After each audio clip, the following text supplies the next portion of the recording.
J'adore. Comment on te surnomme? Non. Nico. Nico? Ouais. Toi? Ouais. Tu sais pourquoi? Non. La chanson des trois cloches. Ah merde.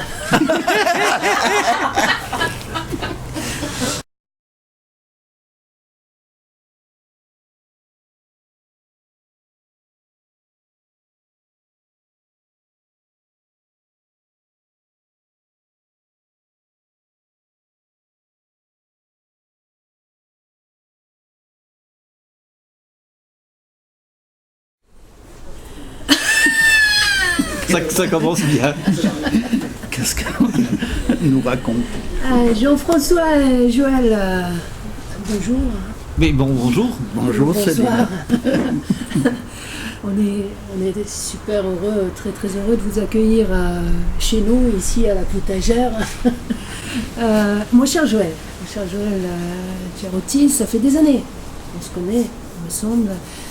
Je vous ai toujours vu défendre avec passion humain. Qu'est-ce qui vous intéresse de prime abord lorsque vous rencontrez pour la première fois quelqu'un? Ce qu'il est. EST, faut bien préciser. Et puis de comprendre son univers. Et la plupart du temps, la première fois que j'ai rencontré Jean-François, par exemple, je suis arrivé ici, il y avait Marie-Cécile qui était juste à l'entrée, qui m'a déjà parlé de ma vie sexuelle. Donc je me suis trouvé assez vite au milieu des fruits et légumes. J'étais à l'aise. Mon ami d'époque un peu moins.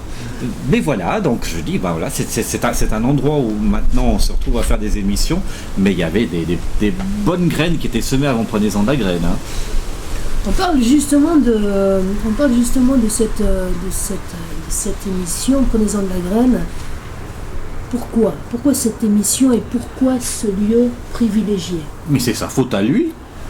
Mais c'est lui qui nous a demandé de venir ici. Maintenant, il le regrette amèrement. Mais non, Jean-François, ça fait 12 ans qu'il rêvait de faire une animation autour de la potagère.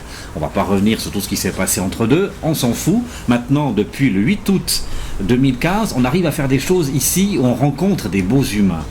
Et alors, c'est exactement ce que tu défends toi maintenant depuis le moment où tu as ouvert la potagère. Voilà. On a ouvert la potagère le 1er avril 1977. C'est de nouveau un chiffre par 7. Ça tombe bien.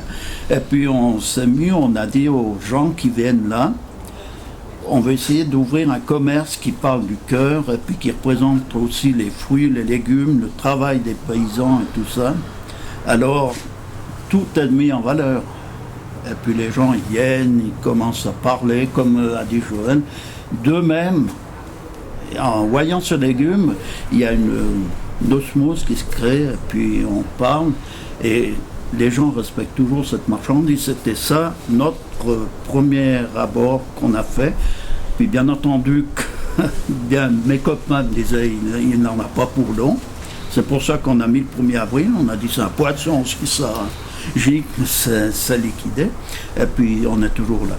Ça fait 38 ans maintenant.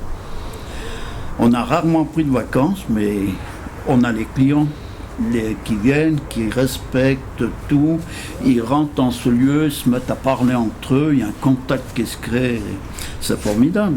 Puis après on trouve des appuis comme Joël qui nous soutiennent. Maintenant j'ai Steve aussi qui est là depuis 2 mois, comme manager, coordinateur, directeur, il a tous les titres, et Joël comme porte-parole. Et puis on fera encore du chemin ensemble, même pas les problèmes, c'est joli. Les problèmes, ils sont derrière. Voilà. Maintenant, on a envie de faire plein de trucs ici.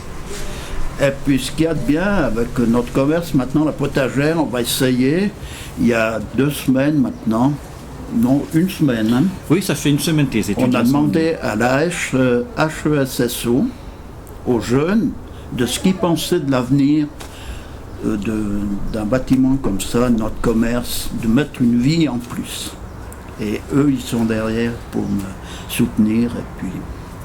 Donc ils vont apporter, d'ici la fin de l'année, 18 projets dans lesquels on va pouvoir sentir les sensibilités, elles vont sans doute correspondre beaucoup aux nôtres, parce qu'on a assez taré, on a imaginé plein de trucs. Hein. Le côté prenez-en de la graine, c'est juste la petite surface immergée de l'iceberg, et en dessous, je vous dis pas, c'est l'Atlantique. Hein. Il y en a pour un wagon de tout ce qu'on a envie de réaliser.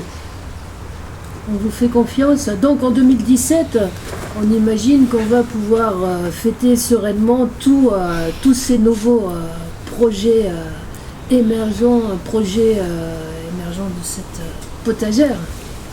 Ah, les 40 ans, J'espère. on verra Puis bien. c'est Hein. vrai. Puis ce sera un 1er avril. On va fixer sur cette date. Alors Célina, on t'invite pour le 1er avril. Ah oui, on peut le dire maintenant, parce qu'on avait fait un deal. Hein. Tu as accepté de venir ici faire le vernissage de l'exposition, mais moi j'ai demandé que tu sois marraine de la potagère. Tu te rappelles de ça? Ouais. Marraine des émissions et tout. Donc elle a dit oui, mais elle n'est pas seule. Non, mais Ah. c'est accepté. Alors. Voilà. Donc on dévoilera en 2017 le nom de la deuxième marraine. Non, c'est bien ça avant, t'es pas dans la bus, tu sais très bien qui c'est. En tout cas, moi je voulais vous remercier pour ce superbe après-midi. J'avais au départ décidé de rester chez moi pour vernir ce 7e album. Non, parce que je voulais pas avoir de monde, mais parce que je pensais que c'était un jour où j'allais prendre le temps de, comme il m'en arrive de temps en temps, de prendre la réflexion, de prendre rendez-vous avec moi-même. Mais merci parce que j'ai pu passer, grâce à vous, à un cap de ce chiffre 7 avec bonheur et placé sous le signe de l'amitié, de l'humain et des valeurs partagées qu'on continuera tous à défendre. Merci. Merci. Merci À d'être mon venu. tour aussi. Je remercie Célina, parce que pour moi, nous ici, on fait avec notre commerce des paniers du bonheur, et les chanteurs, vous êtes des messagers du bonheur dans ce monde agité. À mon tour, un grand merci et continuez, vous nous apportez beaucoup. Yes. Merci. Yeah.